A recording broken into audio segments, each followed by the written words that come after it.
You ready to bally flip and a whiskey sip? You are listening to the Bourbon Blades podcast. Yes, sir. Episode 5. There and back again. The Hobbits go on a distillery tour. We're Hobbits and we're going to get whiskey. That's right. And bourbon. Is there anything better to do on a weekend? No, I don't think so. I don't think so either. So for those of you listening in Spotify or Podbean land, we are actually in my truck headed north. So I hope the ambiance of the truck noise isn't overwhelming. We do have the lavs on with a noise reduction, like isolator. So hopefully you can hear us very well and not the truck as well. But no, I'm excited. It's been a while since we've done this. It's been about 14 months. We went to Heaven Hill Distillery last time. It's funny, geographically speaking, Heaven Hill's closer, but it's like an extra 45-minute drive because you had to take back roads. Right, I remember that. Yeah. This is all interstate, so it's further away, but it's 45 minutes less time. Nice. So, well, all right, I got a question. Okay. What are you carrying today? There we go. What am I carrying today? Well, so I've got my truck knives are here in the console. I've got my Leatherman and I've got my fixed blade Boker. In the pocket, I have the CGRB Resource. You know what I've just realized that this knife reminds me of? What's that? A Chavez. In the blade shape. The blade shape, and the size. The size, yeah. Very much around. I mean, now the handle's a little different. Yeah. It's a little more curved. I need a skull pocket clip. Yeah. So I've got that. That is very Chavez-esque. You're right. So I've got this thing is awesome. The Resource, and then I've got I should have got these out before we were recording. I've got the Ram Horn. Nice. So going with the R theme there, apparently. And then in case there's something to sign like a barrel, I do have my Two-Sun pen with me today. Nice. I carried the exact same pen today. So that's what I've got. I've also got a Knox Knife Mods poker chip in my other pocket. Same. So, what do you got? I have the Giant Mouse Ace Grand. Excellent box nest design. This one was made by Lion Steel, I believe. And it's a beautiful knife. That typical Lion Steel quality. Really love it. Very nice crosscut micarta. I really enjoy the micarta on this knife. And I've got 3 on me today. My secondary is also like your Ram Horn. It's a sow belly. It is a case giraffe bone sow belly. Really love this knife.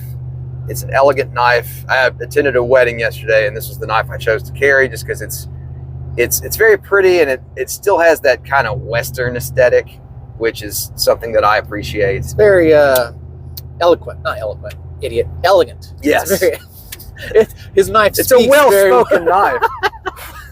We haven't even been to the distillery yet. I already sound stupid. All right. It articulates very nicely. Yeah.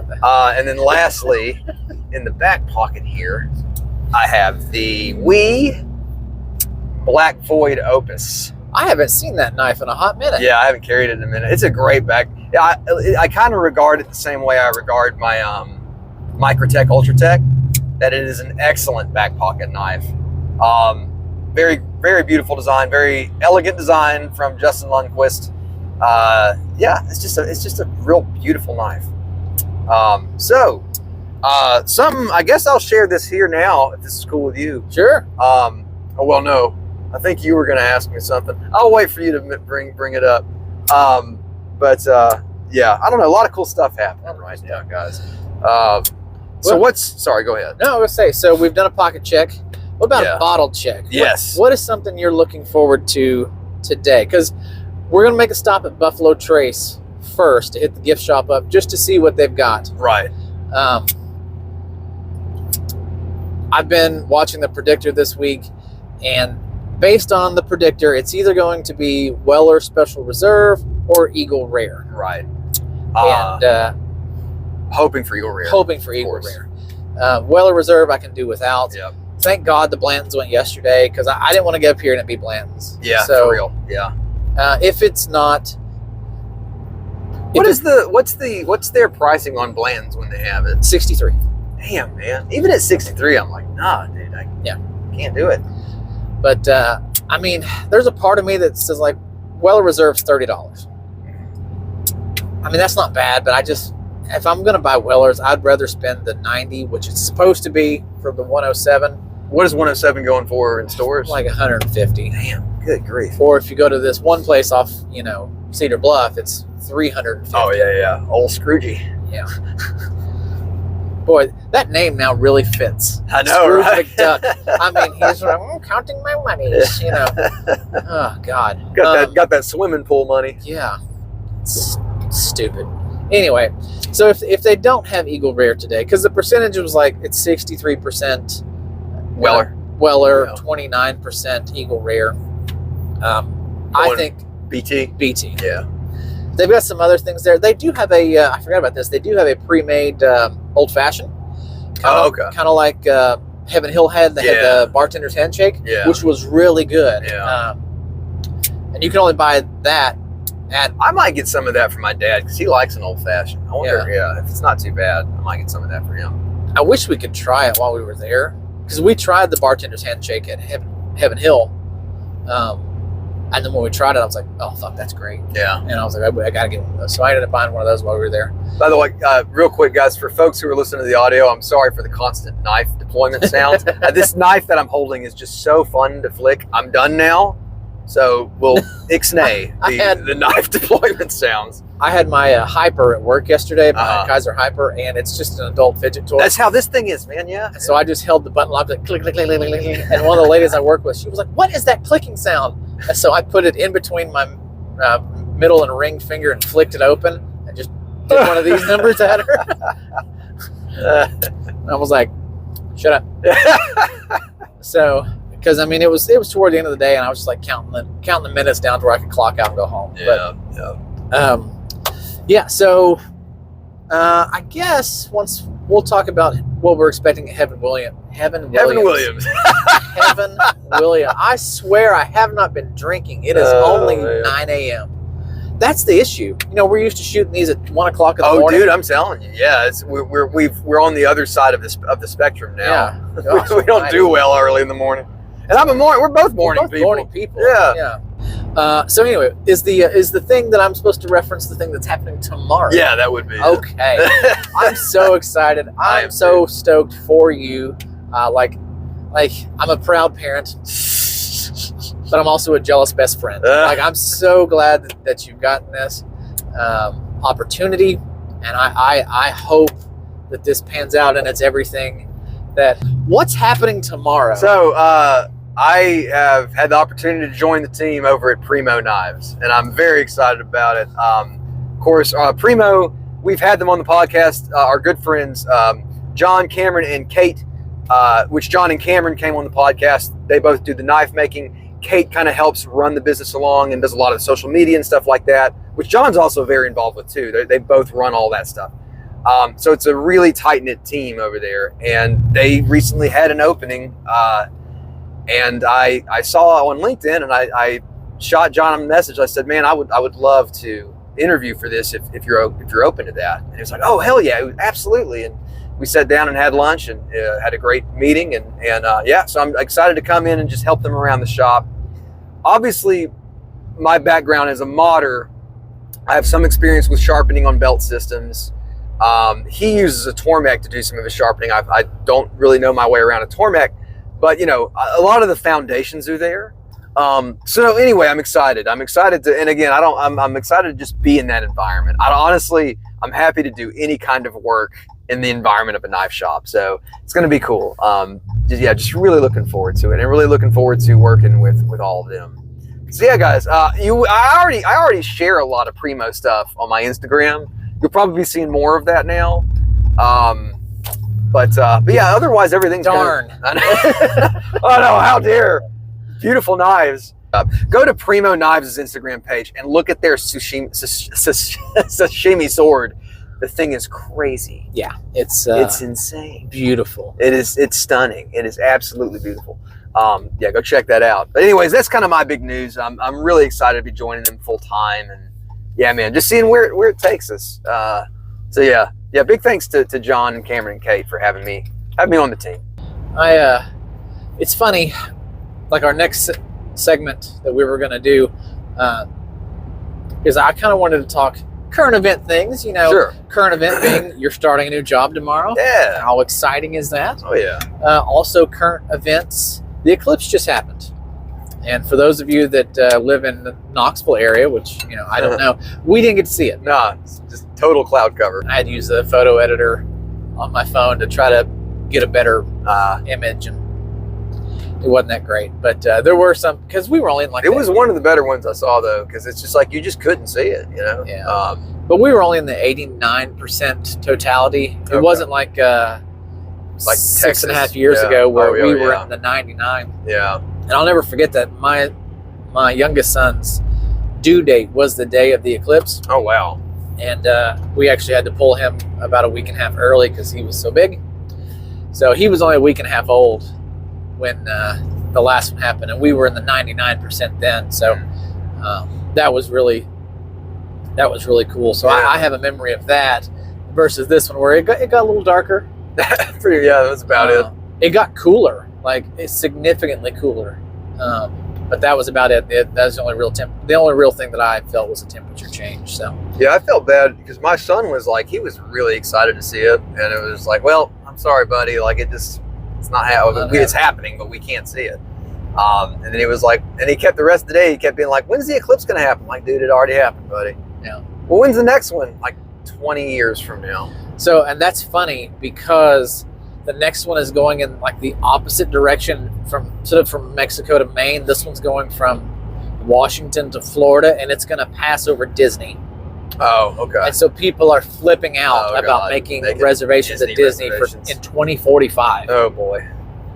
2045. Lord help us. Yeah, I'm good. I will be 60. Oh man. So I was like, I'm not going to Disney because the missus was like, I'm like, no way. Well, and you got to imagine how much does a Disney trip cost in 2045? Oh God, millions probably, millions. Probably. Inflation.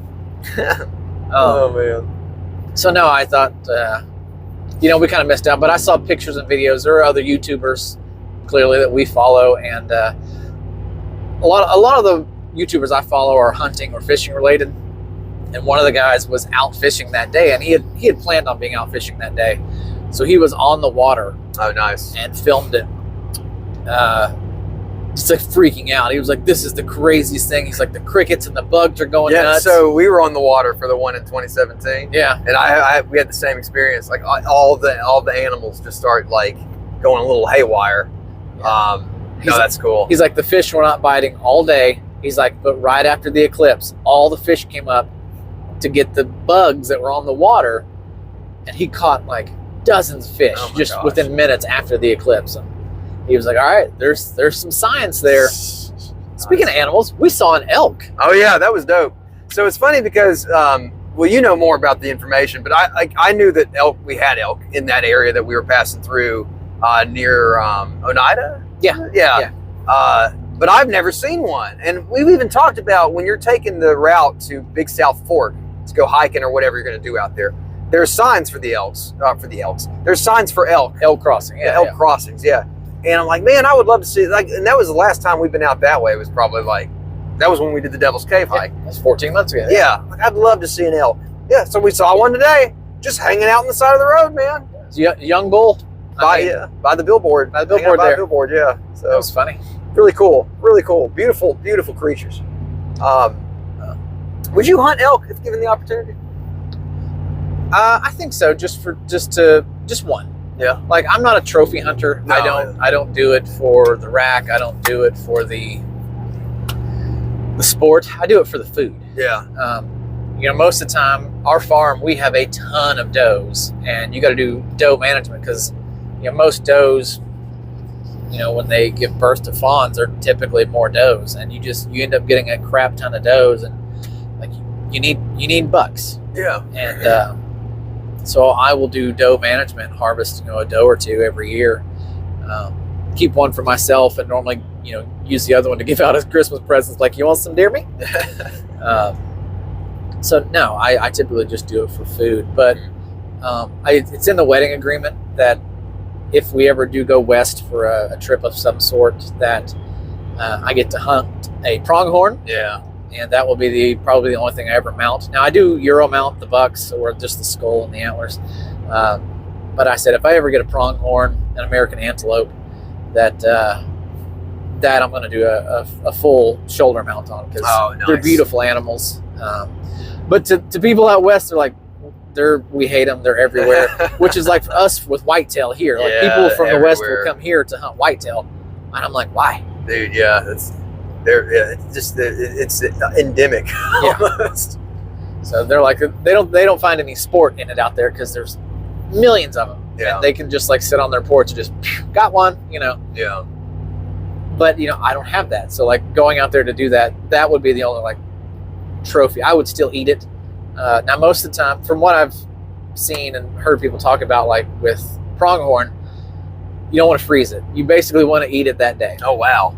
Holy cow. So a lot of people, when they go out on these groups, they will harvest one, butcher it, eat as much of it they can for dinner. And I've seen a lot of people like take the leftovers if they made like a big pot of chili with it or something. Okay.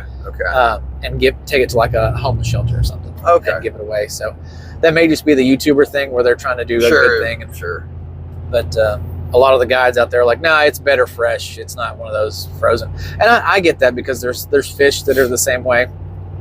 You don't want to freeze them and then thaw them out later. They're best cooked right then. Yeah. And so when we go to Florida, there's certain species that they're like, that's a trash fish. I'm like, it's not a trash fish. It's just, it's not a fish that you want to freeze and eat later. So yeah. But anyway, the eclipse. I wanted to talk about conspiracies with the eclipse, because there were conspiracies going absolutely bananas. I didn't look into any of them. I didn't have to look. It came up on my feed. Like, it was like, it's not an eclipse, it's the Death Star, type of thing. It's it's not the eclipse, it's going to be the second coming of Jesus. Like, okay, that would be cool, but it's not. It's an eclipse. And so there were so many conspiracy theories. And the funniest part about it, and if you didn't look, you may not know, the funniest part about it was like September 2023. Our government, came out and said, by the way, there's this huge thing that just entered our region of space. Was that Uma? Or no, was it that? I don't know. Okay. And so they're like, we think it's just a comet, but we have no history on this thing. So this is new. We don't know where it came from. We're monitoring it. That was in like September, October 2023. Oh yeah, definitely. It happened a while ago. Never mind. A few weeks before, or like a week before, a few days before the eclipse, NASA and the government come out and go, hey, by the way, that thing we were watching, it's not a comet or an asteroid. We think it's an alien spacecraft. What? Because it's not staying on the same trajectory like a comet would. It's correcting course and moving around, and we think we just watched it drop a probe like on Saturn. Wait, what? Uh-huh. I didn't hear any of this. And nobody cared. Where's I need to see. Okay. Yeah, you'll have to look it up. I got to look this up afterwards. And so I am a skeptic by nature. Oh, so am I. So they threw up a picture, and it looks like a fucking Imperial Star Destroyer. What? It looks like a rock in the shape of an Imperial Star Destroyer. It's hysterical. So after I watched it and I heard it, I saw some other influencers. Are you sure it's not an April Fool's joke? No. So there were some other influencers that were like, did reactions to NASA and Congress doing this. And do you watch Fredo? No. Oh, he's hilarious. He does just TikTok reaction bits to things. He goes, cool. Do I have to pay taxes? Like, if they beat me up, do I still have to pay taxes? Like, but there were people that just were like, nobody cares. It's so funny that the world is in a state that it's in right now, that the government's like, hey, we're pretty sure there's like a mothership behind Saturn, and nobody cares. Y2K 20 years ago type thing, people would have been losing their minds about hey, there's alien. And so there's also, they came out, they named a planet. Hey, we found this planet. It's actually not that far away. We've just never seen it before. We have pictures of it, and there's lights on the planet. Jeez. There's a lot happening that I haven't heard any of this. Right. Nobody cares. So it was just really, it's really funny so it's like, is NASA just throwing out propaganda to see what people will bite at? Or are there things actually going on out there? Don't know. So I'm coming into this totally. This is total news to me. Yeah. So I haven't even had time to sit and process this. I'm going to have to go and do some digging and just... Yeah. You won't even have to like fill it completely in. Google will do it for you. Okay. I use Bing now, by the way. Bing, yes. Thank you. Yeah, sorry. I no longer do I say... I may have accidentally said Google earlier. No, I Bing everything. I made that switch after the AI conundrum. Oh, that was... And I'm like, you know what? If this is where y'all are going, I ain't riding on that train with you. I'm going over here. So. And that's not a conspiracy. That actually happened. That actually happened, yeah. So anyway, that's my 2 cents. So I went down the rabbit hole watching all those videos. Yeah. So then I saw these other type of videos about people boycotting things in 2024. Just, I'm going to boycott stuff. And it got me thinking, like, there's nothing I'm actually going to boycott. But... people boycotting Google over the AI thing. Well, I mean, I guess I'm kind of doing that. I don't use Google anymore. Yeah. Well, my wife's computer can't use it. Like, it doesn't use it. It uses Bing. Oh, okay. Like, and if you tried to download Chrome or something. Chrome, it's like, no. Interesting. So I was like, well, that's interesting. So, and it's an HP, I think. So the HP's like, no. So they've boycotted.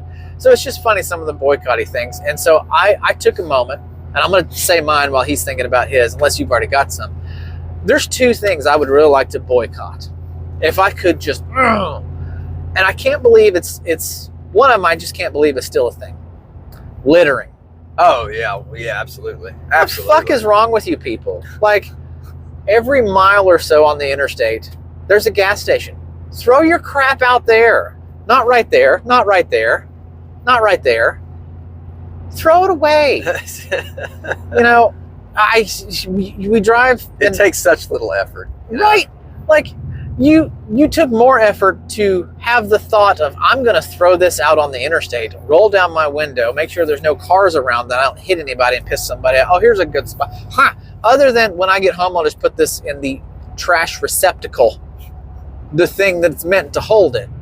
No, you threw it out. Now, biodegradable stuff, like an apple core, a banana peel, that's fine. A raccoon's going to eat it. It's going to do its whatever. Yeah. But plastic bags, beer cans on the side of the road, that trash bag, oddly enough. I just saw it, yep. Come on. So I'm boycotting all you litterers because grow up. Grow up. Throw your shit where it belongs, in the trash. Yep. So that's number 1. And that's been my biggest thing because... actually, your sister posted a video in Austin where she was like, I hate this place. It was on her not her TikTok. It was on her Snapchat. I didn't see that. Where she was walking down the street and there was just trash everywhere. Damn. That doesn't surprise me with Austin. And or Texas LA. Is that what they're calling it now? I don't know. Austin, Austin's weird. It's a cool town, and there's like, it's a really outdoor town, which for somebody like me or you, I feel like, that would appeal to, but it's a different kind of thing. It does remind me of like a California kind of vibe a little bit. Yeah. Which, isn't my scene. No. But like for my sister, I think, it fits her personality well. And, she's still young and, it's a good town for her. But yeah, I don't know. Austin's weird. It's a conundrum. Yeah. I don't know. I don't know where I'm going with that. Okay. It's worth a visit. It's worth a visit. Yeah, if you're ever in the area, go check out Austin and there's a lot of good food there. Tons of good food. And again, a lot of cool outdoor areas. So definitely check that out. But yeah, I guess come to your own conclusions about. Now, I was there during South by Southwest, which is arguably like one of the worst times to be in Austin because it's like the flocking of the hipsters, man. It's just unbelievable. A lot of peyote in the desert stuff going on, or no, just like a lot of egotistical, Like, okay, I gotcha. People waiting in line to be the first to see the screening of whatever film, and like not necessarily for the sake of wanting to see it, but for the sake of saying they were the first to see it. It's like crap like that. Gotcha. I remember when we were there, I saw a girl wearing a denim jacket, and on the back of it, it said, "Sorry, I'm a creative," and I'm just like, "Can I a creative? Yeah. What does that mean?" So okay, like it's to be a creative. Yeah, I still don't know what that means. It's a term that refers to, I guess, your whatever role you want to have in the workplace, but somebody that does creative work, which typically would be like a creative director or something like that. But just the language, "Sorry, I'm a creative." Like, it just makes me want to jump off of a bridge. Yeah. Sorry, I don't know all your. And I say that as somebody that works in creative roles, and I'm like, I would never in my life. Yeah. Oh, by the way, I'm a creative. Like, no, dude. Fuck you, man. Like, that sounds so, it's just so, like, I can't stand that type of, and that's the whole vibe. That was the whole vibe during South by Southwest. But anyway, their Riz was high. I don't know what that means. Yeah, I don't know. There's so many new words. That was the Urban Dictionary word of the year in 2023 was Riz. They probably don't even use that one anymore. They're probably moving on to another one. What was, what was the definition of it? Somebody that had a, crap, now I don't remember. Someone that was full of charisma. Yeah. Yeah. Riz, charisma. Oh, that's what that means. Okay. Yeah. Do you remember the word fleek? On fleek? Yeah, nobody uses that anymore. That one died out a while ago. The one that got me surprised for a bit was bet. When you'd say, like, hey, like, let's go do this. And somebody would be like, yeah, bet. I'm like, bet what? Like, what are you talking about? When you say bet, I'm thinking like Texas Hold'em. Like, sure. And so to me, it's like, is it like a shortened form of you bet? Is that what it is? I don't know. I don't know either. Yeah. So anyway, you betcha. We are definitely showing our age, but that's fine with me. So conspiracy number 2. Yes. Oh wait, hang on. I had to do the boycotting thing. Oh yeah, boycott. Yeah, no. So my first one was littering. So I've got another one. You go first, and then you go. Go ahead. My first one is the attitude that I just railed about. I would boycott that. I would boycott that hipstery. And I don't even know if you can use the word hipster anymore, but just that South by Southwest freaking. I don't even know what we call it. What do you call that? Like know. Just that, that sort of egotistical, self-important like thing. I don't even know what to call it. I would boycott that. If you've been in Austin during South by Southwest, you know what I'm talking about. The second thing I would boycott, and this is going to be a delicate way to say this. If you've watched Yellowstone, which I don't, I have conflicting feelings about Yellowstone. It's a good show. Sometimes I think the writing's a little ridiculous. I think, which I always have to say this, we were both dressing like this and into hats and all that shit before Yellowstone. I always have to say this because people will see you and they'll be like, oh, you must be a fan of Yellowstone. And it's just like, given I am a fan of Yellowstone. The first 4 seasons. Season 5 is a little better. I'm not dragging Yellowstone. That's not what I'm trying to do. I'm just saying I have conflicted feelings. Sometimes I really like it, and sometimes I'm a little bit more critical. Anyway, in the first season, there's a lot of quips about all the transplants moving to Montana and, bringing their culture with them to override the culture that already exists there. Yep. I will very confidently make the argument that that's more of a problem in Tennessee than it is in freaking Montana. That's just been happening. I've been seeing it a lot lately. I've been seeing a lot of, the biggest thing that bothers me is the land development that's happening where, a lot of this beautiful, and granted, this is up to the landholders. It's their land. You do what you want, man. Because you have every right to make whatever decision you want to make. Yeah. I mean, they're making bank selling. They are making bank. Exactly. And you know what? Particularly for farmers, that can be a tough, that can be a tough road to hoe. Yeah. So if you have an opportunity and it makes sense for you and your family, it's like, by all means, don't, So I'm not judging anybody.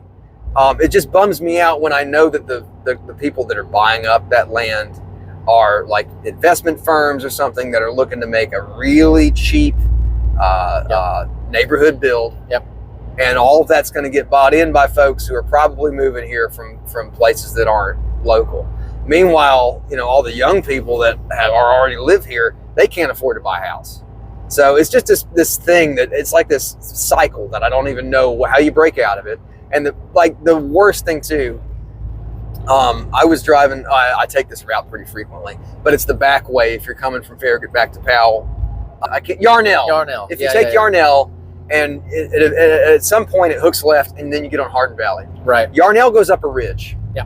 Beautiful view of Frozen Head from there, right? Mm-hmm. The top of the ridge has been just leveled, so they could plop a giant apartment complex on top of it, which to me is fucking insane. Like you've just leveled a natural feature of the landscape. It's like a beautiful foothill, and it's just flat now with a giant. And the name of the apartment complex is Ridgeview Apartments. Dude, fuck you. If I could boycott that, that's what I would boycott. So yeah, rant over. And again, too, I don't want to be unwelcoming either, because I've got a lot of wonderful people that I know who came here from out of state. Hell, I came here from out of state. Now, granted, that was like 20 something years ago. And I came from Alabama, which isn't a huge, yeah. But yeah, I've got a lot of wonderful people that I love very much who came from places like New York, So it's not necessarily that. It's just like, just appreciate it for the same reasons that people who already live here appreciate it. That's all I'm saying. Don't come here to change it. Yeah, don't come here to change it. Just come here to enjoy it. And yeah, don't override the, particularly it's like, what's going to happen to mountain people, like, I don't know if they keep the way they're doing things, the way these developments are happening. I'm going to stop talking about this because I'll be on it for a while. Well, that's because we have a town being built in our town. God, yes, dude. Freaking Belltown. Yeah. Like, what is it, like a 10,000 resident community or something? 4. But still. Okay. Thank God it's just 4. Okay. But still. Yeah, by the way, on a road that can't sustain that kind of a thing. So they are going to widen that road God. in 2035. It's on the docket for 2035. Every time I drive by that town, I'm not going to say what I'm thinking. Yeah. Never mind. I'm not going to say it because I don't want to be implicated in anything. Now, they made millions of dollars selling that land. The family, they had cattle on it, and they were going to sell it pre-COVID. But then COVID hit and the buyers disappeared. But after COVID, and because it was zoned as agricultural, so there's red tape there going from agricultural to commercial to residential. Sure. And you have to hit all. You have to make the correct red tape cuts there, because on one side they're putting housing and swimming pools and pickleball courts and blah, blah, blah. On the other side, they're putting an apartment complex, but also there's going to be like a food center and like a CVS. And I know of a dentist office that's going in, and like a Starbucks, some sort of coffee shop. It's not Starbucks, but it's a coffee shop.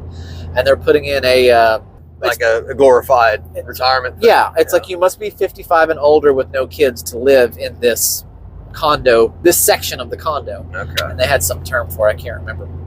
But because there's going to be commercialized property on site, the zoning, and 4,000 people, the schooling, like Powell High School is busting. Yeah, dude. And it was busting when I was there 22 years ago. God, man. That'll make you feel old.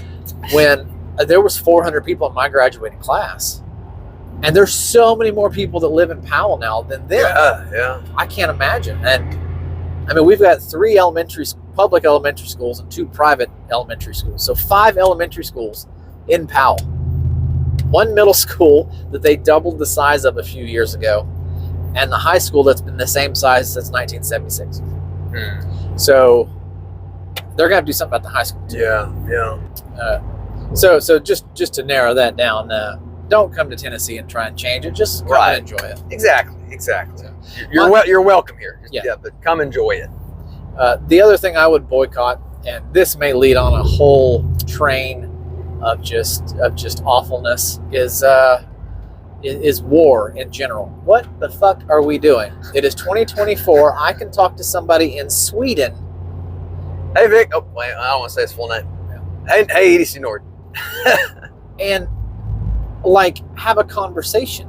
It's what are we doing? Where countries are like, I want that country, and just be like, it's not for sale. You can't have it. Oh, my bad. Move on. Why are we? There are other things going on this planet. Yeah. Like we hit 7 billion people a few years ago. We're going to hit 8 billion people within just a few. Like the exponential growth of the human race right now. Yeah. Is exploding. Yeah. And it's ridiculous. And you know what we're having trouble doing? Making food. So instead of like bombing a country and making it uninhabitable, let's cultivate and grow some fucking food to eat. Because if we run out of food because we've scorched the earth, yeah, we've accomplished nothing. We've accomplished nothing. So my one comment there was going to be Thanos was right. It's not infinite, it's finite, and we're gonna have too many mouths to feed, not enough food. That's why all these companies are coming up with these genetically made foods, and some of them are downright scary. Yeah. I don't know. So I would like to boycott destroying the planet because it's the only one we got. I don't care about the one that's 4 billion light years away that may have electricity. This is the only one we have. Have you heard William Shatner's quote after he came back down from flying up on that Blue Origin rocket? No, I did hear there was a female. I don't remember what her role was. I heard hers. What was his? His was basically what you're saying. He said, I got up there and I anticipated before we got up there that I would have this very sort of sensational kind of reaction to the vastness of space and the promise and the potential. And he goes, instead, I got up there and I saw our planet, and he was filled with despair because he was like, we really are an island in the sea here. Yeah. And we're by ourselves and we are on our own. And there's no greater powers coming to rescue us. Well, that's kind of what she said too. She was like, really, you realize we're destroying this planet. We're not Americans. We're not, French. We're human. We're human. We're all on the same planet. Yeah. We should be on the same page. Like, we all live here. Yeah. And so, but yeah, so there's a comedian, his name's Pete something, oh God, I can't remember his name, but he goes, we're on a fast rock floating in space. You think you're in America right now? Zoom out.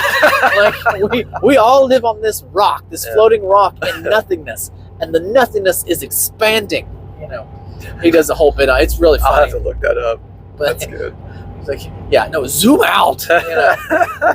So that's where I'll end my rant there. So moving on. So this is kind of the point where I would be like, the history of the pour. If we had bottles, we don't have bottles. I have coffee-ish. He has coffee. We are headed to Evan Williams, and I know very little. I was going to say I know Jack, but that's Daniels. I know very little about Evan Williams.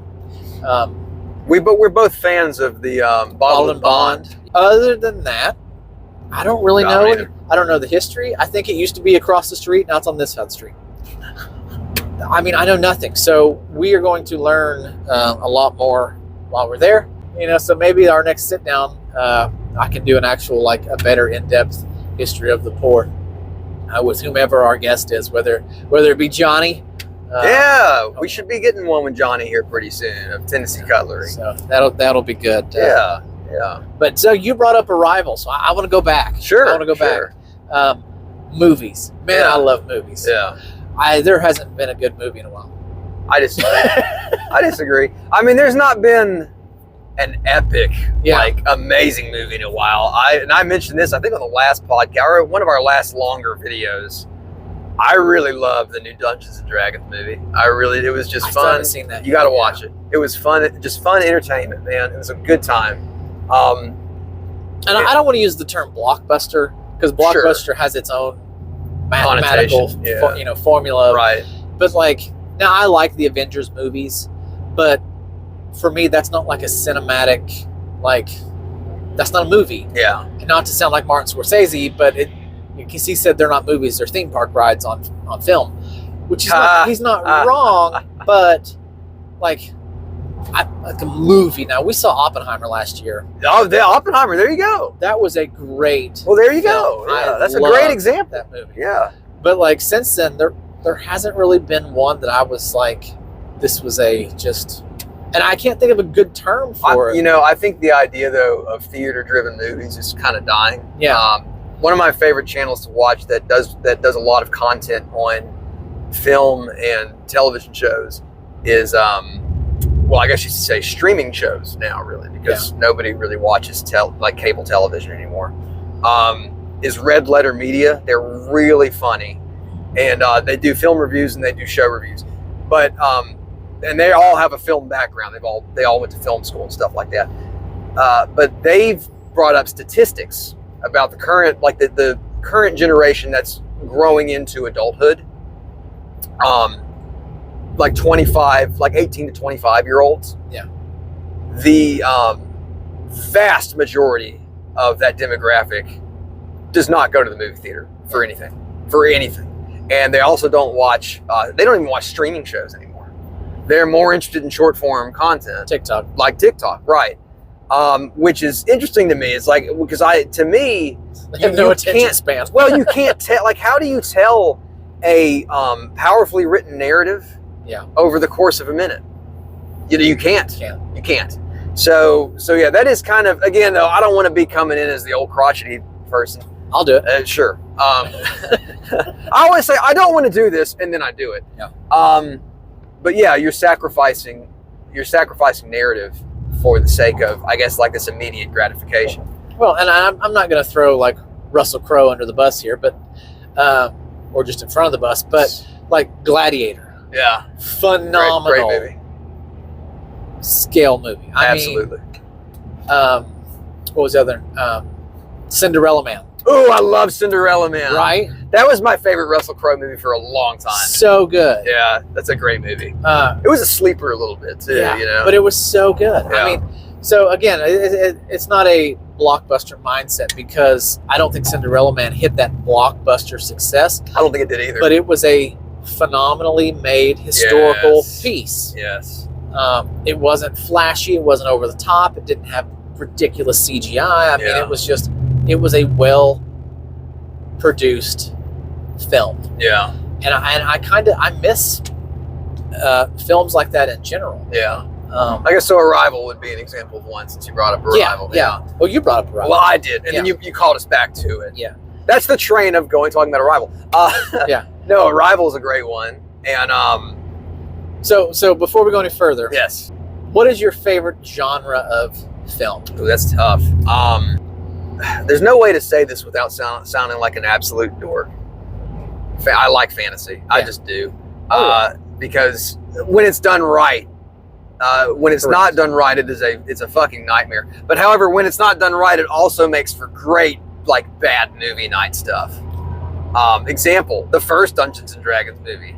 That movie is dog shit. However, Jeremy Irons plays the villain in that movie, and he just goes full ham, dude. Like, he does not, he knows he is in a shit production, and he does not care. I'm going to play this villain. He's going to be the hammiest, goofiest villain, and I'm going to the nines. It's hilarious. It's the only redeeming quality of that movie is Jeremy Irons as the villain. It's so funny. That's funny. It's so funny.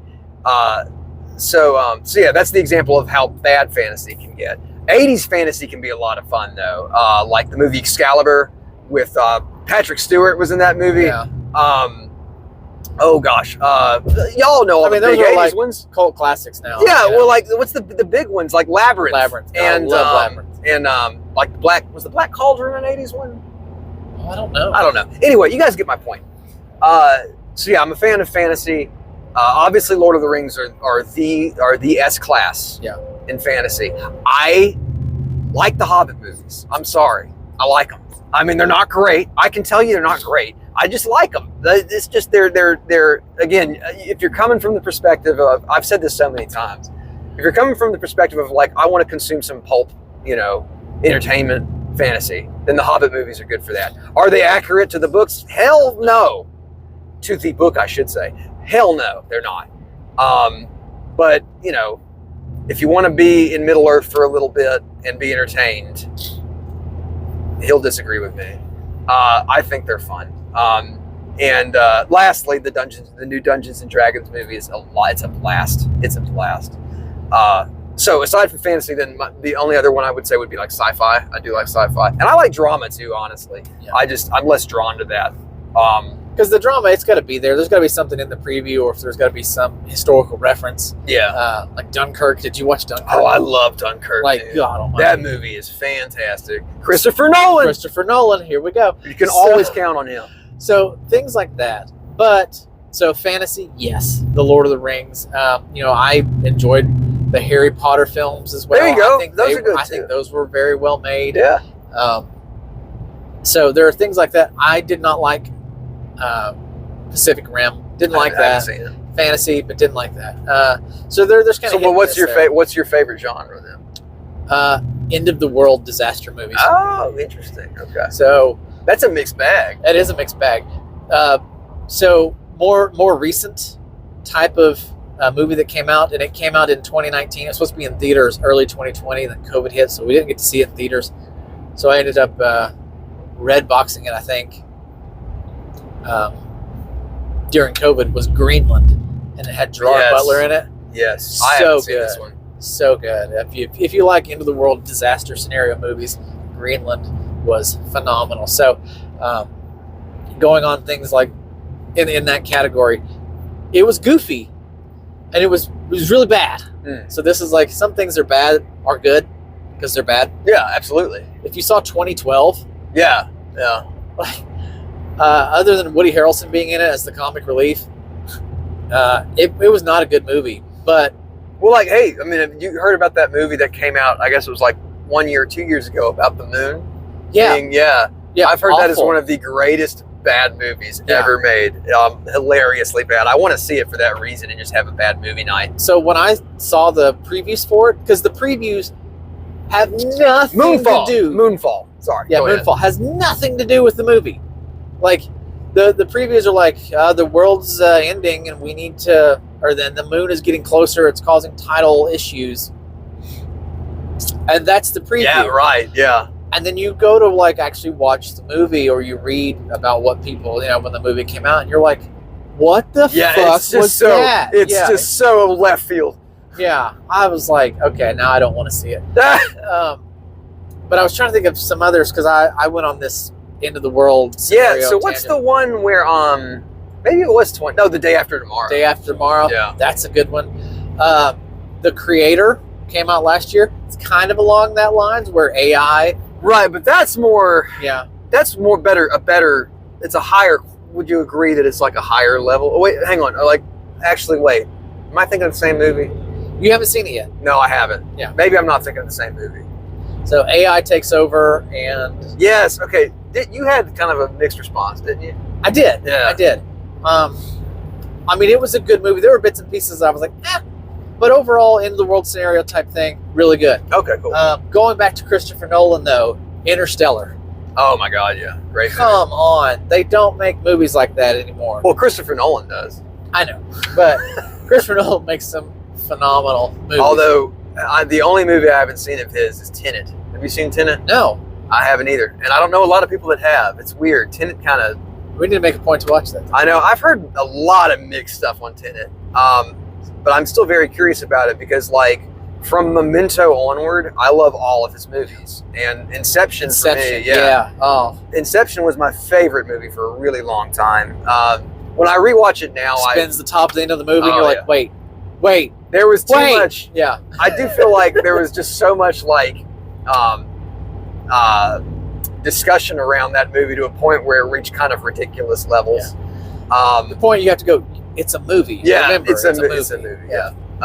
And it has its, like the Batman trilogy, it has its balance of entertainment value versus big idea questions, so it's not like I don't know that I'd call it a masterpiece movie, but it's an excellent blockbuster style movie. Again, yeah. It's an excellent blockbuster style movie. I actually read a really interesting thing. I want to say it was Christopher Nolan that said this. I think it was. That he entertains the idea every now and then of making a smaller scale film that's a little bit more artistic Yeah. But then he also says, I've been given this like wonderful access to, at the point I'm at in my career, I can make movies that are, I have access to the best quality of all of these different factors of movie making. And he goes, I feel like I'm doing a disservice to the people that can't do that. Right. If I don't take advantage of that. So that's like all of his movies are at this point now where they're at this really large scale. And they're so Oppenheimer is a movie I would call a masterpiece. Yeah. It was an excellent movie. Now, the historical buffs didn't like the movie because it was overly dramatized, and I agree. Emily Pui was unnecessary, but yeah, I will die on that hill. She was unnecessary in that movie, but for what it represented, it was a great movie. And going back to Interstellar and Gladiator and movies like that, what helps, even Lord of the Rings, what helps make the movie as epic as it is? The musical score. Oh, absolutely. Oh my God, yeah. Howard Shore in Lord of the Rings. Yeah. Just swinging them out of the park, man. Left and right. Hans Zimmer, Max Richter. Yeah. So on Arrival, Max Richter's song, I don't know that he was involved with the full soundtrack, but I do know they used his song on The Nature of Daylight, which is a beautiful song. Also appeared in the film Shutter Island. So that's the only one that I saw once. I haven't watched that the second time. I've watched that movie probably 10 times. Love that movie. That's another good one. Another great one right there, Shutter Island. It's funny to think about, though, had COVID not happened, I wonder what the state of theater-driven film would be.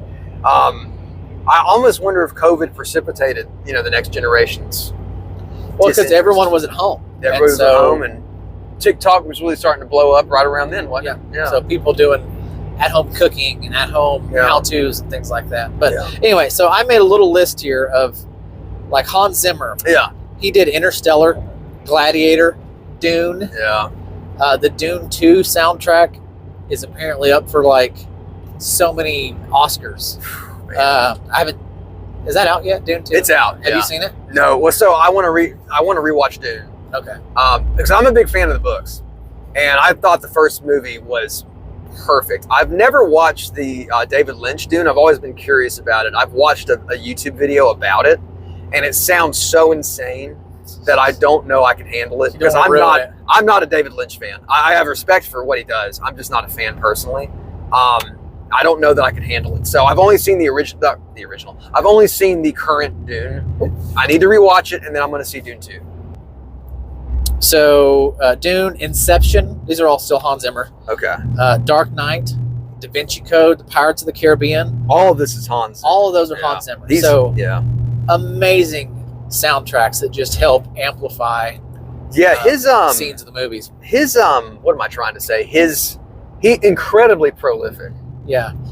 So the build or the crescendos that he puts in to his musical scores, because some musical compositions are very low key, just background. Like if you're not paying attention, you don't know it's there. It's filler noise. We use it a lot on our videos. Sure. And people are like, turn that off. Like, no. I like the video except the music sucks. Yeah. All right, man. Thanks. So I don't like the sound of my own voice, and so if there's dead space, I don't like that either. So there's going to be there's going to be some sound. So shut up. I'm the same way with my voice, but no, I get it. Yeah. But he makes these incredible, just get you in the main theme to Interstellar. Yeah, is 4 notes repeated on a piano. Yeah, and I can play it. It's fine. But it like fucking makes you cry when you hear it. Plus Matthew McConaughey's acting in that whole scene. That's got to get you to. So I'll go back to Howard Shore. I'm gonna quiz you. Okay. What other Howard Shore films, big films, has he been the composer for? I couldn't tell you. The only thing I think of with Howard Shore is Lord of the Rings. Yeah. Well, I'll give you a clue. It has Leonardo DiCaprio and a plane. And a plane? Is it Catch Me If You Can? No, it's a good guess though. Leonardo DiCaprio in a plane. Yeah. The Aviator. The Aviator. Oh my God! I've only seen that movie once. It was a long time ago. I would not have thought of that. So here's another one that you may or may not get. It puts the lotion on the skin. Oh, freaking The Silence of the Lambs. Yep. So he did the composition for that. Okay. Very low key though. Like I had to go back and listen to some of it. Yeah. And just the only one that like I remember is the intense scene where she's walking around the house in the dark and he's got the infrared glasses on watching her, and there's like this tense pulsing music in the background. That's the only one I could remember. I was like, the rest of these I would have never known there was music in this movie. He also did Seven. What's in the box? Yeah. He did Seven, and he did Dogma. He did Dogma. Yeah. What? Say that again. Dogma. Dogma by. Was there another Dogma? No, I don't think there is. The only Affleck, Dogma I know. Damon. But it was directed by Kevin. Kevin Smith. Kevin Smith. That's funny. He did Dogma. That's really funny. I'd never in my life. And I like Dogma. I like it. It's a fun movie. It's ridiculous. Yeah. But it's interestingly ridiculous. So, and we can't list musical composers without throwing in John Williams. Oh, of course not. So, he's got your classics, your Star Wars, Jurassic Park, Jaws, Steven Spielberg. There's a Steven Spielberg video out there where John Williams is like, hey, I got an idea for a song. And the song is the villain. Ooh. He's like, what? He's like, your shark. We don't even need to show the shark. Yeah. The music will be the villain. Oh my gosh, man. And Spielberg was like, I don't know. Let me see. And so they did the whole first part of the movie without showing the shark. And it was just da-da. Oh my God. Da-da. That was the villain. Two notes on the piano was the villain. And he was like, Spielberg was like, later on, it was brilliant. Yeah. It was brilliant. You were terrified of two notes on a piano. You never actually saw what it was until later on. You know what? And John Williams, he's like 93. Is that right? And he's still working. I'm pretty sure. I think he said recently he had maybe like a couple more films in him or something. I don't know. I can't recall. I could be butchering that quote. But the fact that, he's still kicking ass, man. So let's do this. And then because we get to drive to Louisville after that. Yeah, that's true. Get back to knives for a second. Blade Show 2024. Yep. You're not working. I know. Yeah. Well, okay. So it was funny because when I sat down with John for lunch, I figured because they're doing a vendor booth this year. Primo's going to have their own booth right by the bar, by the way, guys. So if y'all get over by the bar, look for Primo. They have a corner booth. We're going to be hanging out there for sure. But I mentioned to John, I said, look, hey, if you need me for Blade Show, I'm happy to work it. And he was like, that's up to you. And he goes, we're good. He goes, no pressure. And I was like, well, I just want to make sure because Walsh and I were going to go and do a video thing. And he was like, yeah, no, he goes, we're good. So Walsh and I are still going to do our thing, although we will be at the Primo booth for sure. But where was I going with this? Yeah, so I'm not having to work. So we're gonna still do our video on it. Yeah. So is there any update or anything new that you're looking forward to? I will. Again, I'm gonna push Primo here real quick because after seeing that, why can't I say it? Sashimi sword. This sword is insane. So I'm excited to see what I'm sure John's going to have some really cool stuff at the table. And I think the inventory is going to be really good too. So make a point to go check out Primo. We certainly are. Aside from Primo, let's see. Now you said on the last video that you wanted to check out some Italian makers. Yes, I do. Because I always sleep on Italian makers and their level of fit and finish and quality is it's really nice. And there's been a few. I think Lion Steel's won. I don't know if they've won fit and finish awards. I know they've won some awards, typically at Blade Show. So yeah, I do want to look at the Italian makers. Of course, want to see what Wee's got this year. I still haven't been able to experience a Wee Wrecker, and that's like on my list. Which, by the way, Deadwood's got Wee Wreckers on their eBay page. On their eBay page. So I'm wondering if I'd love to see one if we can sit down with Johnny. But yeah, I want to check out the Wee Wrecker. And other than that, I would like to just look at some custom slip joints. I can't buy any, but I'd like to just admire them.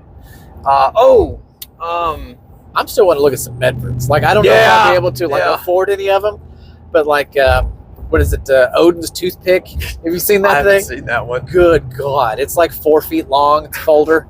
It's Midgard's Messer. Midgard. Yeah, was that who you think you Medford? Okay, no, yeah, Midgard. Yeah. Midgard, definitely want to see what they got. Yeah. If they have some full tie, the Valens, I might shell out for one of those, depending on what my budget is. I really don't know what I'm going to be going in with here. Yeah, I'm going to try to save up. I think I'm going to take $300 in cash. Yeah, I was thinking about just to have that. Yeah. I'll have the card if I need it, you know. Yeah. Midgard, I wanted to look at the Midgard booth just to see, just to touch, you know. I'm still halfway sold on buying or at least looking at the Civivi RS71, the shout out to the SR71 Blackbird. Oh, I need to look at that one. They're going to have 2 versions of it. There should be like a blacked out version, Blackbird, but they've also got one in Ultim, and I don't remember what the steel is going to be, but it's a big knife. Oh, cool. And, okay. Is it a fixed blade or a folder? It's folder. Okay. Have you not seen it? I think I have. I just don't remember it. Yeah. So I want to at least get that in hand, and I think it was going to be like $70 or $80. Okay. And I was like, if it's there. I may not be able to say no to that thing just because it was so. It's one of them. What did I say? Funky, clunky, chunky. Yeah. Yeah. And I wanted to. Oh my God! After you showed me that, I thought of a great meme we could have stuck there. Have you seen the Disney edit of the shootout between Greedo and Han, where at the end of their conversation, Greedo just goes "McClunky"? Have you seen? No, I haven't seen that. Yeah, they put in a word that wasn't there before, so they're having their argument, and Greedo's saying, maybe Jabba will just take your ship or whatever, and Han was like, over my dead body, and then Greedo says, that's the idea, I've been waiting a long time for this. I'll bet you have. Oh no, he goes, I'll bet you have, and then instead of the shot, it cuts to Greedo. He goes, McClunky. So you said, I really wanted to cut to that after you said this clunky, chunky, thunky, whatever. Go left or straight? Nope, straight. Really? That's what it says. Okay. And then you're going to turn right in 4 miles. So no, I'm looking to go to the Civivi booth and see if they have one of those. Oh yeah, and I wanted to bring up Artisan. I want to go to the Artisan booth for sure. What for? I haven't heard you say it. Yeah, the Artisan weighed-in. I don't know this. I really like it. It's and it's a great price point. It's at $200, full titanium with a Timascus inlaid shield. It's very attractive design. It's a front flipper, which is like not necessarily my jam, although I do love this front flipper Black Void Opus. So I mean, if I like it, and I love the design, so I mean, if I like it enough, I might make the jump on that. Yeah, the Italian, like at Fox, I want to see anything new that Foxnet's maybe putting out just to see what's there. I need something in fat carbon. I need to get something in fat carbon. Yeah. That's probably like something I'm going to look out for while we're there. I mean, there's a pretty good selection right down the road at Smoky Mountain. I know, man. They always have good fat carbon runs. Yeah, I need to go over there and have a look. So, because I can't imagine us being there, because we're going to have to leave early that day. Because Atlanta is a 3.5-hour drive for us, and it opens at 9. And I want to be able to get there and have the entire day. Yeah. So it's I was doing that backwards. I'm like, we're going to be leaving at 5:30. It'll be all right. So, but some coffee. Well, yeah, we'll start with some coffee, and there's a Buc-ee's on the way. We can stop and fill up. There you go. Get a big Buc-ee's gulp of something. I don't know. I'll get some nuggies. Freaking addictive. I was disappointed that the beaver nugs were not made out of beaver. Beaver, the filet mignon of the swamp. It's if you haven't had beaver before, you're missing out. Anyway, what was the next thing? So, what do I got there? Oh, video games. Yeah. All right. So, I've been playing one video game pretty heavily. He's been playing a video game pretty heavily. I'm drawing to the close of Final Fantasy 16, and holy crap, dude! Every time I think I've got that game to the point where I'm like, it's petering out. No. It does something that's like, holy crap. So yeah, I'm very close to the end. I'm just wrapping up all the side missions now. But I've got over 100 hours in that game now, so it's really it is paid for itself. It's provided a lot of entertainment. Okay. I've been playing Fortnite, and right now it's on Mythics and Mortals. That's the season that's out right now. So there's Zeus and Hades and Medusa and Cerberus, and my character is Cerberus. And I don't pay for the add-ons. I win. You earn them. Yeah. I earn them. Yeah. And so I'm already up to like level 60 something. I've got the full decked out Cerberus. Still straight. Yes, still straight. Four tournament. Right. Still straight. I've got the full decked out Cerberus. Like I'm taking names and kicking ass. So that's pretty much what I do. As soon as I get home from work, I typically got about 15 or 20 minutes before the kids get home, so I can get one match in real quick. Nice, yeah. And just do some damage. I've learned that because there's different quests. There's daily quests, there's weekly quests, things like that. I don't do so well when I'm trying to complete a quest. Like if I'm just there to wreck shit, first or second place typically. Oh, nice. If I'm trying to complete a quest, it's like you have to do this to get the next battle star. You know, I'm like, all right, well I'll get it, but I'll end up dying like 70th. Oh, yeah, got you. And so I don't like that. Yeah, I like to win. I don't do participation trophies. I like to win. So anyway, no, I've really been into that. There's a game that I want to play, but I do not have a PS5, and the internet is going absolutely bananas about it. Oh, Helldivers. Helldivers 2. Yeah. Yeah. You got to get on. I want to. You got to get in on that so I can come over and play. Yeah, we should do that. We should do that. Yeah, I need to get it. It's like $40. It's not terrible. That's something interesting though with games right now is that they're definitely veering away from the AAA market or whatever. A lot of these $40 priced independent style games are doing really well right now. Yeah. So I don't know if that's an indication of where the industry's going, but it does seem like people are kind of tired of the AAA, the AAA bullshit, or whatever, for lack of a better word. And I'm nervous about Bethesda in particular. I'm nervous. Right. Starfield just has not been super well received, and what I played of it was horrendous. We've already talked about Starfield, so I won't talk about this very much. But it makes me nervous for Elder Scrolls 6. I'm concerned. Well, this gives us an interesting segue, though, because Fallout is now a TV show. And it's been well reviewed. It's been well reviewed. Yeah. I have never played Fallout, so I can't speak to that game. But everyone seems to love the show. Yeah. And they're like, dude, it's on point. Yeah. Dale Dickey's in it. Knoxville's own Dale Dickey plays. Really? Yeah, she plays an irradiated old woman. I need to watch it. I've heard just nothing but praise. So yeah, excited. I know Angela was excited for it too. We were talking about it. But she's a big Fallout player. Yes, somewhat. She played a little bit of 3, I think, a lot of Vegas, and a lot of 4. Which I played a lot of 3, a lot of Vegas, and then no 4 and no 76. So I want to go in and play both. 76 now is at the point where it's an MMO, but they've kind of restructured it so you can come in as a single player and you'll have a fine time. So I want to play 4 and 76. Here it is. We're coming up on it right now. Yes, yeah, we are. So Arrival, awesome. Buffalo Trace. Well, so we'll end this real quick here. Oh, other TV shows. So I want to talk about TV shows. And it's kind of weird. It's not something I typically watch, but I don't want to say fell in love, but I have fallen in love with a show that I never thought I would do.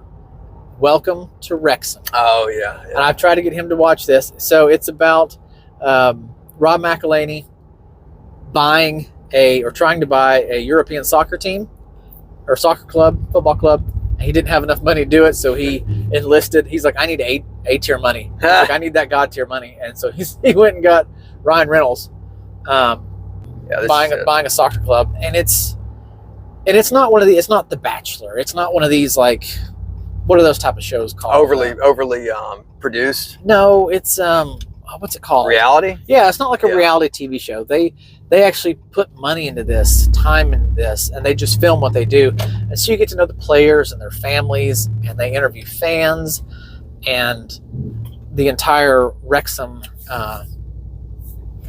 city in Wales, and it's just such a great show. And I'm up to date. I'm caught up. Waiting for the next season, and you got to watch it. Okay, but I'll make a point too. Have you started watching Shogun yet? No, and that's on my list because I've heard Shogun has been really well done. Oh yeah, big. Holy crap! Well, I guess people are really wanting some Weller today. Good God! So we are 24 minutes early, and we will be the 150th person in line. 1 hour later. All right, guys. So we are leaving the Buffalo Trace Distillery. Indeed. We are Farewell, BT. Farewell. Well, I'd like to come back and actually do a full tour. This is our second time here, and it's our second time just doing the gift shop. Yep. Because to get a tour here is kind of ridiculous. Actually, when we were in line, though, they said they had basic tours still available, but we didn't have time for that today, so had to skip out on that. But I'd like to come back and do. Sorry, guys, the camera is moving all over the place. I'd like to come back and do a full tour one day, preferably the E.H. Taylor tour. Yes, that would be amazing. I would pick any of them. So, but yeah, now we're heading on down the road. Yeah, we had some good picks though. Oh yeah. Yeah. So Walsh went with the Weller Special Reserve. I went with the just regular Buffalo Trace, and we also got to do a. Oh yeah, hang on a minute. Also got a sweet, dope Buffalo Trace bandana, which y'all know I use bandanas as Hank, so it's another one for the collection there. And you got a nice little Glencairn. Yeah, I got an E.H. Taylor Glencairn. So, and then Walsh got the Special Reserve. I got the Buffalo Trace, and then we got to do a tasting, which was cool. We got a free tasting, so we got to have a little bit of their wheated vodka, which I'm not a vodka drinker, but it was very smooth. Really enjoyed that. And it was a little odd going from vodka to bourbon. Yeah, that's a bit of a weird transition there, but yeah. So we tried that. We tried regular Buffalo Trace, the Weller once again, and lastly the Sazerac Rye. Yeah. Weller was better than because I've only had Special Reserve once, and at the time I was underwhelmed. This time I actually enjoyed it a little bit more. Well, you were probably underwhelmed because you were expecting 107. Yeah, right. That's the problem because I ordered a 107, and instead of coming back and saying, "Hey, we don't have 107. What else would you like?" They just gave me the Special Reserve. And I'm like, well, that's not what I would have had. But thank you anyway, I guess.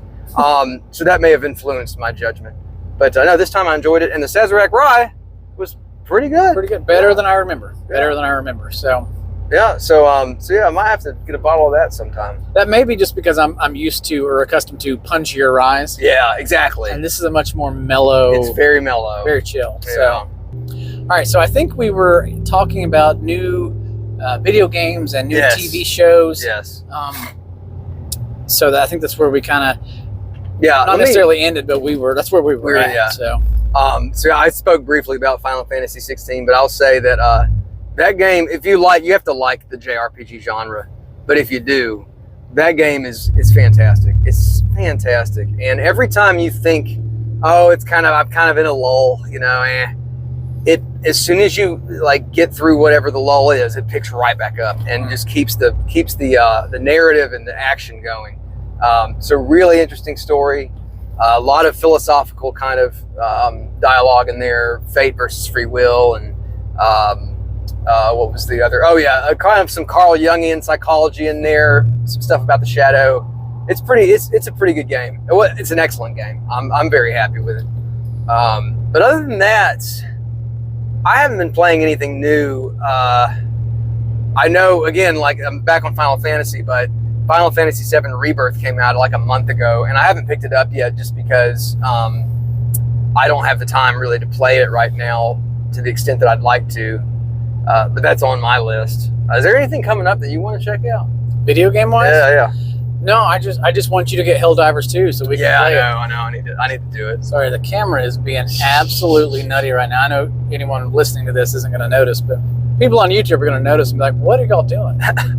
It's not me. So one of the other shows I wanted to mention that I've been watching or finished, and I'm waiting on you and your sister because she's the one that brought it up. Yeah, was that Blue-Eyed Samurai? Yeah. So I have finished that, and I'm waiting to give my analysis and until you all have watched it. I don't know that I will watch it because what you told me about it makes me not want to watch it. Yeah. So I probably won't. To be honest with you, I'm probably not going to watch it. Like, it's 50-50. Like, half of the show, I'm like, all right, it's pretty dope. And then there's just dumb shit that gets thrown in there. I'm like, that's not necessary. That is not necessary. You know, but I'm more of a traditionalist, will say, you know, like Game of Thrones, dude comes out and his dick just swinging around in the show. I'm like, I'm done. It's not necessary. Yeah. It's not necessary. So I'm with you on that, man. some things like that, I'm just like, I don't need that. Yeah. But yeah, no, I finished Blue-Eyed Samurai. I'm actually going back now and putting on my full geek hat. I'm going back and watching all of Dragon Ball Super and Tournament of Power. Wow. So, okay. Yeah, I knocked out about 20 episodes of Super. Whoa. Holy cow. Yesterday. I need to get back on the Dragon Ball train because I was a fair way into the original series. Yeah. And I didn't fall off of it or anything. I think I started watching Free Ren, which is a pretty hyped up show right now. And it's really good. I really enjoyed it. But it kind of pulled me off Dragon Ball a little bit. Well, there's like, once the Cell Saga, which was amazing, ended, Boo was okay. And then there was one after it, the Namemba. And it had Pycon and all that. I didn't care for that at all. Because see, I fell off right after Cell Saga as a kid. So I never even saw the Boo Saga. Gotcha. Well, the Boo Saga is like ridiculously long. That seems funny to say because there's 400 episodes of just, you know. But like the Boo Saga just keeps going and going and going. Tournament of Power. You're going to hang a ride up here. At this one? Yes. Dragon Ball Super and Tournament of Power don't have a lot of filler episodes. And so it's just story. It's just progressive story the whole time. So it's actually really nice. Like I said, they're all like 23, 21 minutes, something like that. So does Super cover everything that happened in Z, or how does that work? Yeah, okay. yeah. I mean, because it basically picks up after Boo. I feel like they don't even mention Namemba or whatever the fuck that thing's name was, or Pycon or anybody like that. And it's just like, well, here's what happened after Boo, and so it's really good. You meet Beerus and Whis, and Zeno, all those characters, which are really good, and the different universes. So, you know, you get the whole multiverse thing going on. You know what's so funny though about which rest in peace Akira Toriyama, but because he had ended Dragon Ball. Dragon Ball was done, and then the live action movie was so terrible that he was like, okay, I'm coming out of retirement to fix this problem. Like, this is my legacy cannot be left like this. No. And thank God he did, because granted, I'm not up to speed on the later shows, but from what I've heard, they're awesome. So I need to that's why I started watching the original series, because I wanted to get caught up. I'm like, man, like, this sounds like so good. And I forgot how good the original Dragon Ball is. Like, it's a lot of fun. It's very goofy and it's more comedic. Yeah. But it's still a lot of fun. Great show. We're on the topic now. So another show that I have really enjoyed, I watched this one last year though, but I still really dug it, is Record of Lodoss War. It's good. It's so good. It's actually based on a Dungeons and Dragons campaign that the creators had. And they came up with all these characters and stuff. And so the show's based on that. But it's really well written. It's like this vintage 90s aesthetic. It's really good. So recommend that one if anybody's interested. The first season's perfect. The second season I haven't finished yet. It's basically, the second season's a retelling of the first season, just with a higher level of quality and a broader scope of characters. But I actually find the first season to be better. So one other show I wanted to bring up, unless we already talked about this, I can't remember, the Fallout show. I mentioned it briefly. Yeah. Okay. Video game to TV, and and I mentioned too that there's an actress from Knoxville in the show, but want to watch that. I've heard nothing but good stuff. I guess that's it right now. I'm watching Obi-Wan Kenobi finally. That's good. That's really good. It is. Or it's just Kenobi, not Obi-Wan Kenobi. I'm watching Kenobi, enjoying that. I love that. And then, after that, as far as Star Wars go, I've got catching up to do with on Star Wars, so I'll probably do Andor next. But yeah, God, you got to get through like the first 5 episodes of Andor, because and I've said this before on a video or a podcast. It was like the first few episodes, Andor's just like, or what's his name? Cassian. He's like, I gotta get off this planet. I've got to get off this planet. I've got to get off. Like the entire episode is him going, I've got to get off this planet. He finally gets off the planet. He's like, I got to get back to the planet. Oh my gosh. And it's like, okay, why are people raving about this? Like this is some awesome thing. It's just this guy can't make up his mind whether he wants to leave his planet or not. After you get past that and you actually start to get into some substance, it's really good. So okay, cool. So you just gotta press on, power through. Where are we at? Oh, we're close to the end now. Basically at the end, yeah. So you want to take it from here? Yeah. All right. So I had a couple hot takes I want to bring up. Well, really just one right now that's in my mind.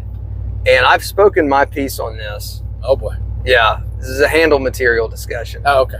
Now I do love some micarta, particularly crosscut micarta like they make in Italy. Really wonderful stuff. Also Kaiser's, just their regular old micarta is good. It's really nice. I'm not a fan of Civivi's micarta. I find it to be kind of chalky.